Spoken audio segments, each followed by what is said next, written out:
In this lesson, we are going to learn about rotational variables.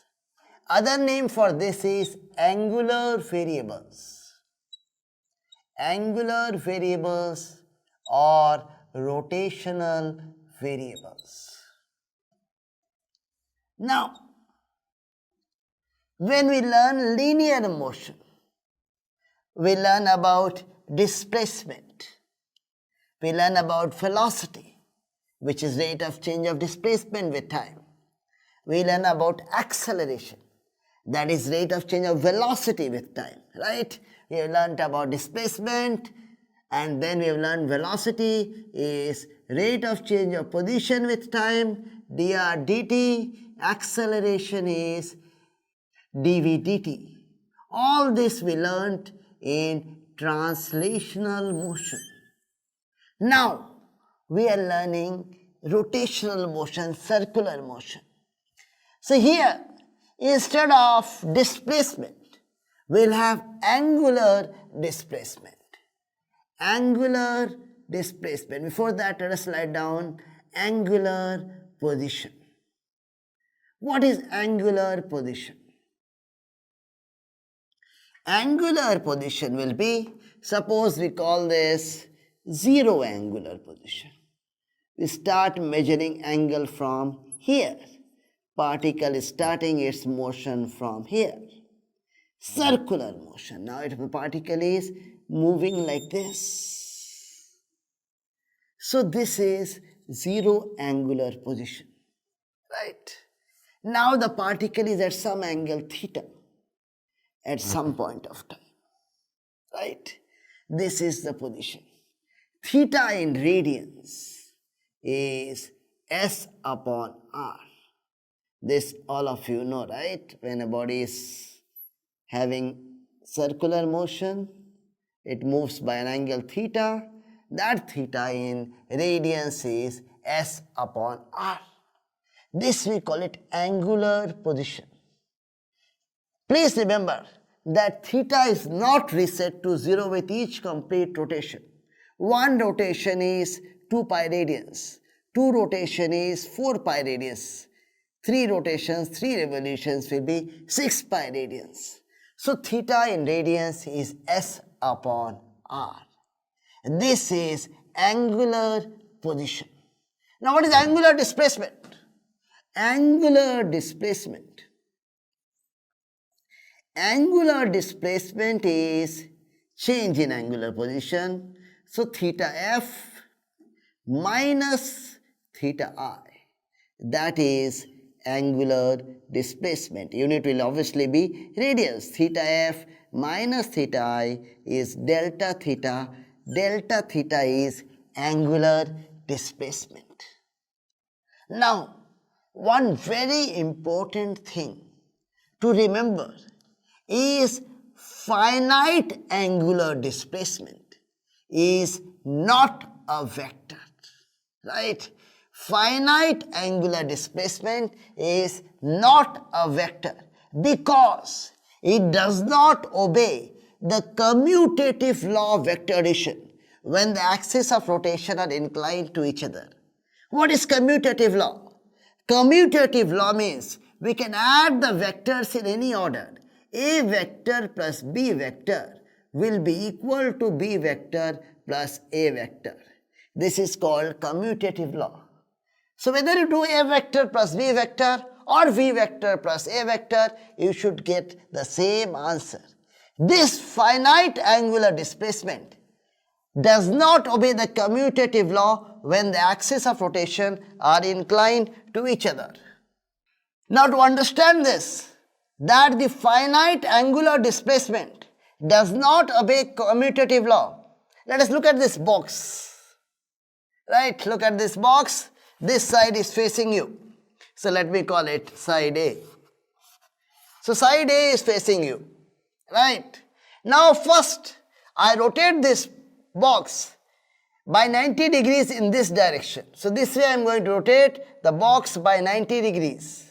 So I am rotating about say x-axis in this sense. So it rotates like this by 90 degrees, we come to this position. Now look at from the top, the y-axis. Now I'll rotate this box by 90 degrees in this sense. Same sense, I'm rotating this box by 90 degrees. And this is what you get finally. This is the final position that is facing you. Right? So what I did, the box was initially in this position. First I rotated about the x-axis, right, by 90 degrees in this sense. Remember that. So I rotated by 90 degrees. Then I rotated about the y-axis in the same sense, right? And I got this final position. So remember this final position that is facing you. Now I come back to the initial position. This was the initial position, right? Now, first I rotate the box about the y-axis in the same sense as we did earlier, like this. So we rotate the box by 90 degrees, we come to this position. Now, we rotate the box about the x-axis in the same sense as we had done earlier, so we come to this final position. And this final position is different from the earlier final position. That means we cannot change the order of rotation. In the first case, we first rotated about x-axis and then about y-axis. We got some final position. In the second situation, we first rotated about y-axis and then about x-axis. We got a totally different answer. Right? Look at this again. I am not doing any cheating. So look here. This is the side facing you, A. Right? This is x-axis. I rotate like this by 90 degrees. Then this is the y-axis. I rotate like this by 90 degrees. Right? So I get this final position. This final position is where F is written. Right? Now I come back to the original position. Now first I rotate about y-axis. So I get this final position, this position. Then I rotate about x-axis. I get this final position. And this does not have F in it, so it's a totally different final position. Right? So remember this, finite angular displacement is not a vector because it does not obey commutative law of vector addition. Unit of angular displacement will also be radians because this is, we are subtracting two angles, we are subtracting two radians, we get the unit as radians. Remember, infinitesimally small angular displacement is taken as a vector. So when you've got a small angular displacement, that is a differential element, and that is d theta, then you can write it as a vector. How to get the direction of this vector? Direction of this vector is not like this. Direction of these vectors, the angular variables, rotational variables, we get it by right hand rule, right? So take your right hand. If your fingers can curl from first vector to second vector, then the thumb will give you the direction of these angular variables. So anti-clockwise, then it is out of the paper.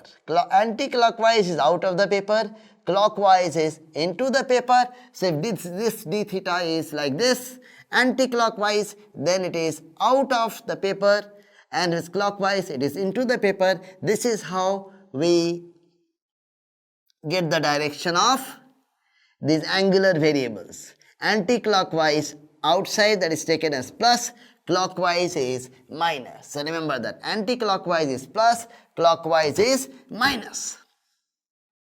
Right? That is how we give direction to the angular variables. Clockwise is minus, anti-clockwise is plus, anti-clockwise is out of the paper, clockwise is into the paper. So d theta is a vector, but finite angular displacement delta theta is not a vector. Right? We showed that. Now, angular velocity is always a vector. Angular velocity we write as omega. So omega is angular velocity, omega is always a vector. Omega is defined as d theta dt, rate of change of angular position, or d theta by dt is angular velocity. Unit will be radian per second, right? This is radians, this is seconds, so radian per second. Anti-clockwise is positive, clockwise is negative. So angular velocity is omega, omega is a vector, omega is d theta dt, anti-clockwise is out of the paper, that is positive, clockwise is into the paper, that is negative. This is angular velocity omega. Unit is radian per second. Angular acceleration, that we write as alpha. Alpha is d omega dt. Unit will be radian per second square. This is also a vector, radian per second square. So alpha is angular acceleration, alpha is d omega dt, unit is radian per second square. Alpha anti-clockwise is positive out of the paper, clockwise is negative into the paper. Remember, if a rigid body is in pure rotation, then every particle on the rigid body must have the same angular displacement, same angular velocity, same angular acceleration. Why? Because the particles are locked together. This we'll learn in more detail when we study rotational mechanics chapter. That fan is rotating. Every particle of the fan must rotate by the same angle in the same time. Suppose one blade is rotating by 30 degrees, all blades, all particles must rotate by 30 degrees in that same time. This is because the particles are locked together. If that does not happen, you run away from there, right? Something is wrong. If this rotates by 30 degrees, every particle in this pen has rotated by 30 degrees. So that is an important concept. Now, we know theta is S by R. So S becomes R theta. And this is one relationship. If you differentiate this equation with respect to time, then you get ds dt equal to R d theta dt. So from here we get V equal to R omega. Later when we are more educated, we'll know that V vector is omega cross R. It is given by the cross product omega cross R. So you can remember V as either R omega omega R, it makes no difference. But in the cross product you cannot change the order. So here it is omega cross R. Right? If you differentiate this equation again with respect to time, you'll get A equal to R alpha. This is tangential acceleration. Tangential acceleration actually is alpha cross R. So in terms of cross product, you remember this relationship. V vector is omega vector cross R vector. Tangential acceleration vector is equal to alpha cross R. We cannot change the order here in cross product. Otherwise, in simple terms, you remember S equal to R theta, V equal to R omega, A equal to R alpha. So this is what we should remember from the basic point of view. S equal to R theta, V equal to R omega, A equal to R alpha. And if you want to have direction also, then V vector is omega cross R and tangential accelerating vector is alpha cross R. Remember, this is not centripetal acceleration, this is tangential acceleration. Centripetal acceleration, if you remember, is given by V square by R. Right? So we learnt about rotational variables, angular variables in this lesson. First you learnt about angular position, that is given by theta. Theta in radians is S upon R. Then you learnt about angular displacement. Angular displacement is theta final minus theta initial, that is the displacement. Unit is radians, right? Anti-clockwise is positive, clockwise is negative, right? Anti-clockwise is out of the paper, clockwise is into the paper. Finite angular displacement is not a vector because it does not obey the commutative law of vector addition when the axes of rotation are inclined to each other. However, infinitesimally small angular displacement d theta is taken as a vector, right? Then we learnt about angular velocity omega. Omega is a vector always. Omega vector is d theta by dt. and unit is radian per second. Anti-clockwise is positive, clockwise is negative, unit is radian per second, right? Then we learnt about angular acceleration alpha. This is angular acceleration alpha, that is d omega dt, unit is radian per second square. Anti-clockwise is positive, clockwise is negative. Remember, anti-clockwise is positive in most cases in physics, except when you are trying to calculate work done from the PV diagram in heat chapter. Okay, there anti-clockwise will become negative, but otherwise anti-clockwise is positive in most areas of physics. Then we learned that S equal to r theta, V equal to r omega, A equal to r alpha. In terms of vectors, V vector is omega cross r and tangential acceleration AT vector is alpha cross r.